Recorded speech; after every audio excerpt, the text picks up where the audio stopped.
Here we are, 26 2nd Avenue. Very few New Yorkers know the historical significance of this humble storefront. See this sign behind me? It says Matchless Gifts.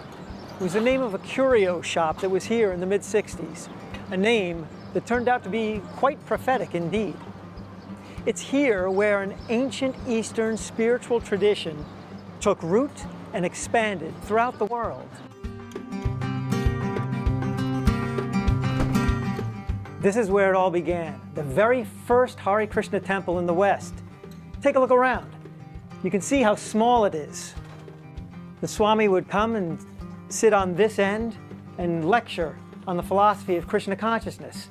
Although the Hindu Vaishnava tradition, also known as Krishna consciousness, goes back thousands of years and still has millions of followers in India, it was a very new thing in the West. So Bhaktivedanta Swami decided to incorporate his fledgling movement, and that happened in July 1966. He founded the movement as ISKCON, the International Society for Krishna Consciousness. When Srila Prabhupada came to this country, he did something that was quite daring, in the sense that his goal was to transplant a very well-established and very authentic and old tradition from India to the United States, to New York City, to the 60s counterculture. I mean, if you look at it comparatively, there couldn't be two more different cultures than these two.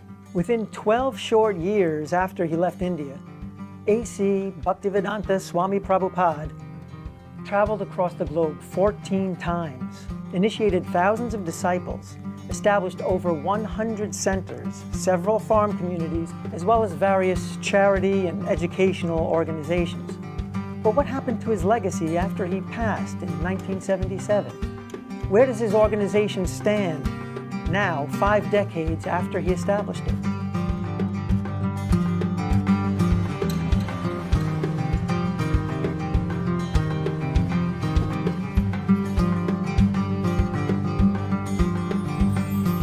It was underneath this tree on October 9th, 1966, that A.C. Bhaktivedanta Swami Prabhupada held the first recorded outdoor chanting session of the Hare Krishna mantra outside of the Indian subcontinent.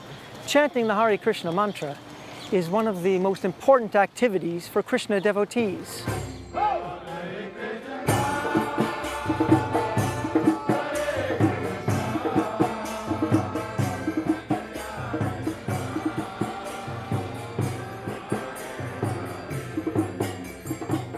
We've got lots of singers here, lots of musicians, and lots of dynamic people who want to share their joy and their happiness and the purity of Harinam, of Krishna's names. And so there are quite a few different initiatives going on. The Harinam itself goes out every day, and that is generally 2 to 3 hours. People from so many countries come here. So you can sing to all over the world when you come here on Harinam.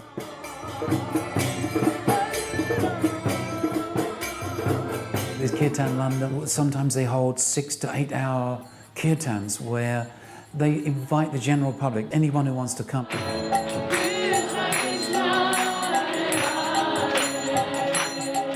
I always come to kirtan to go deep inside.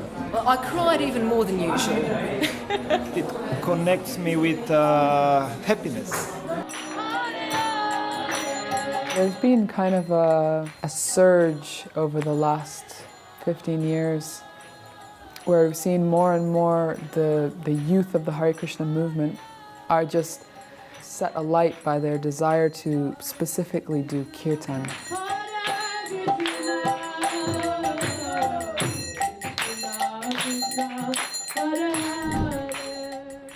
After years of planting seeds in the West, Prabhupada returned to India, and with the help of his American and Indian disciples, started building beautiful temples in the major cities and holy places there. One of his main projects was to build a spiritual city in Mayapur on the banks of the river Ganges.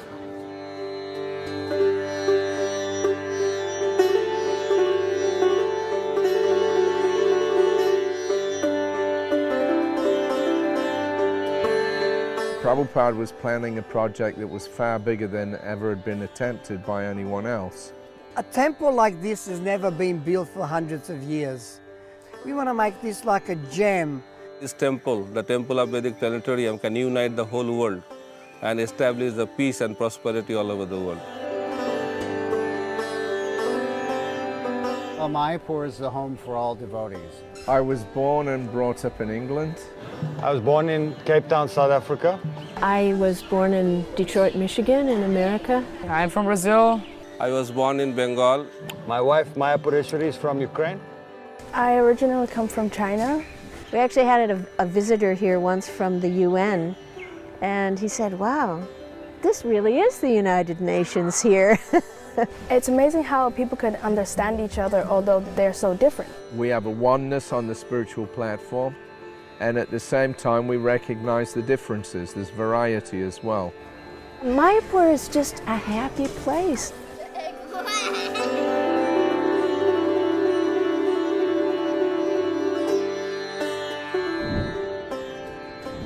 Back in the early days, most of the devotees lived and served inside the temple itself.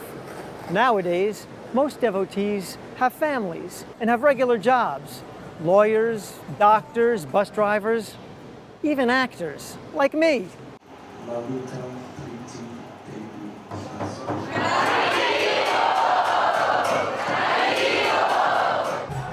Today is the Ratha Yatra Festival in New York City.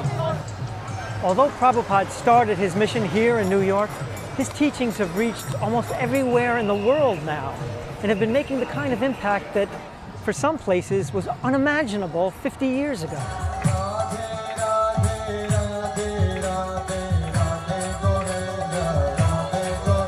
На самом деле, ни разу не была на таком концерте, поэтому очень понравился данный формат. Очень много эмоций получила. Я работаю в нефтяной компании полдня, в остальное время фотография, моя профессия. There is no material reasons why this movement grew so much. Definitely, grace of Srila Prabhupada and his way of presentation, because so far we distributed millions of his books, probably around 20 million of Prabhupada's books. And people just by reading his books become devotees, become convinced. His presentation is absolutely unique. I was interested in the literature, and I stayed in the movements because there was music. There was something I could connect to, and I could immediately find my role, my place in the community.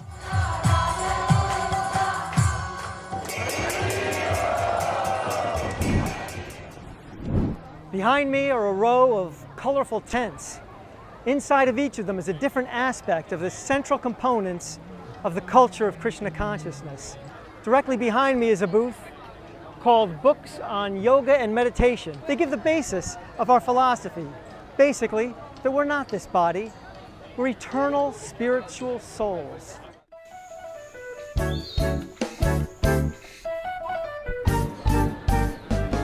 A BBT ela foi criada por Prabhupada há mais de 50 anos com o intuito de ter documentado, né, o seu conhecimento para poder levar para todas as pessoas, né, aquilo que ele acreditava.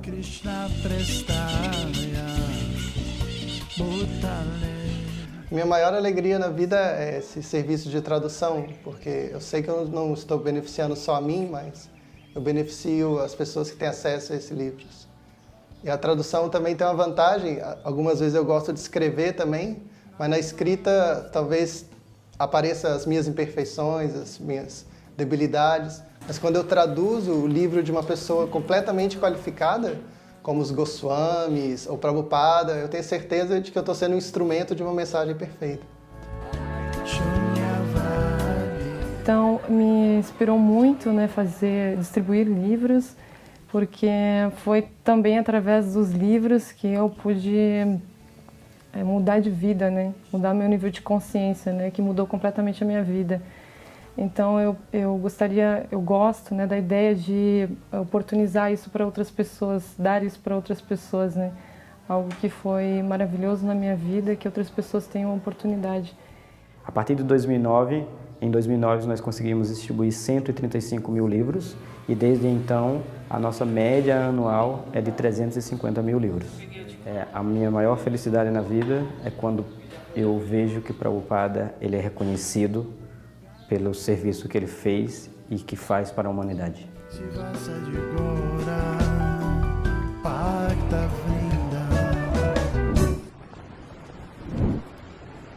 Vegetarianism is one of the most important aspects of a Krishna conscious lifestyle.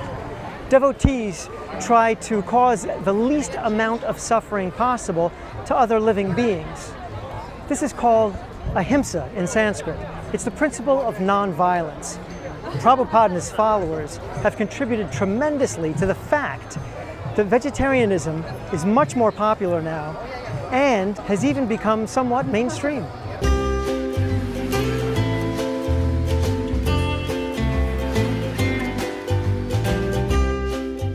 Not that long ago, it was kind of unheard of to have a vegetarian restaurant. And I would dare say that Hare Krishna are probably the first people in Australia to do one. There were teary moments and, you know, a lot of blood, sweat and tears. But, you know, I think if you want to establish something great, you have to go through those kind of crazy processes. And now it's a massive, you know, massive sort of lifestyle choice. If you say clean eating, vegan, all that sort of stuff, now it's embraced. And I think we did a lot of the groundwork for that. It's kind of an exciting new world of vegetarian prasadam distribution.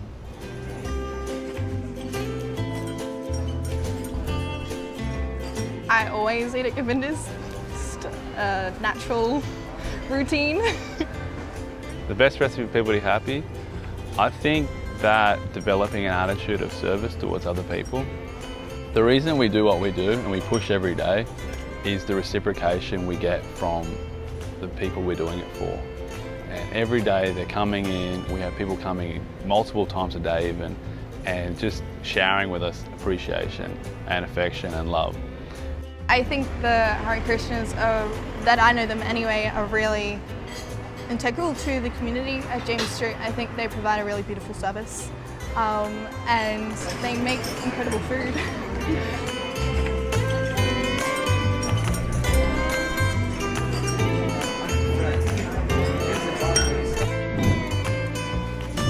Giving out prasadam, or sanctified vegetarian food, is a symbol of love and care, and is an integral part of the ancient spiritual Indian culture. When Prabhupada first started attracting followers, he personally cooked for them and personally fed them. Later on, he asked his disciples to make sure that no one ever went hungry within a 10-mile radius of any ISKCON center.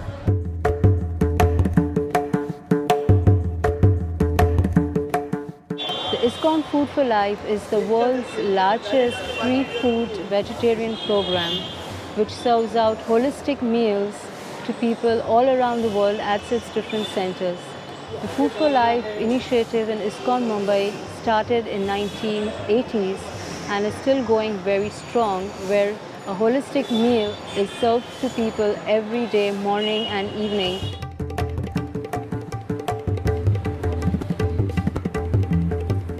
So we started this project in the year 2004. It was a very humble beginning. On the first day, we went to one school which had only 900 students. 11 years down the road, we have set up 20 kitchens in different parts of the country.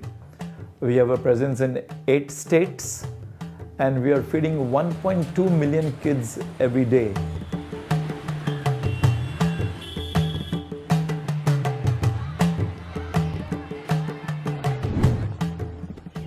Although he started his mission in a big metropolis, Swami Prabhupada inspired his followers to establish farm communities, leading a lifestyle of simple living and high thinking. He taught them to respect nature and how to be self-sufficient, living off what the land and the cows provide.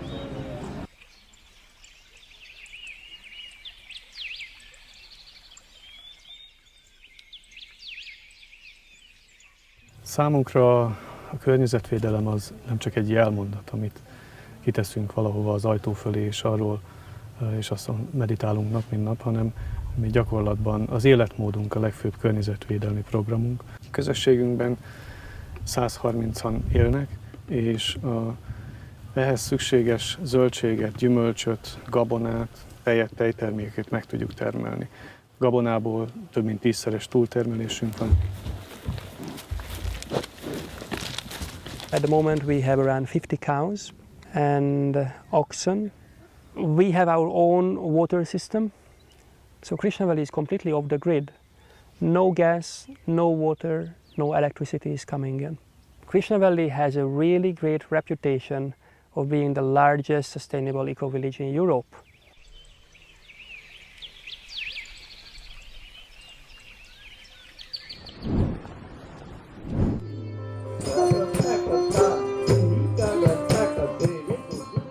Well, the stage program is winding down.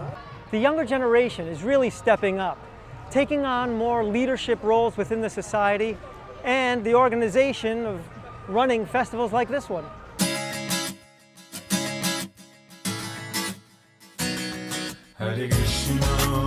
I've always felt that my mission is to be of use.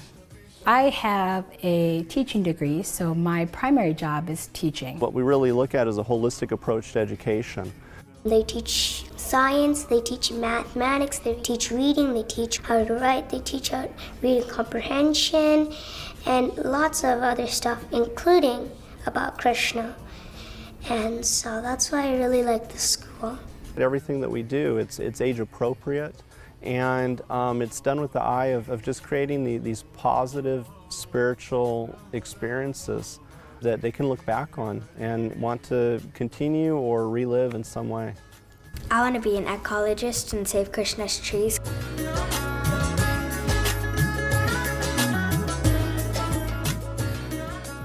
I think ISKCON's contribution to the world around us has to do with the fact that it provides an authentic spiritual perspective on many of the issues that face us in the world today.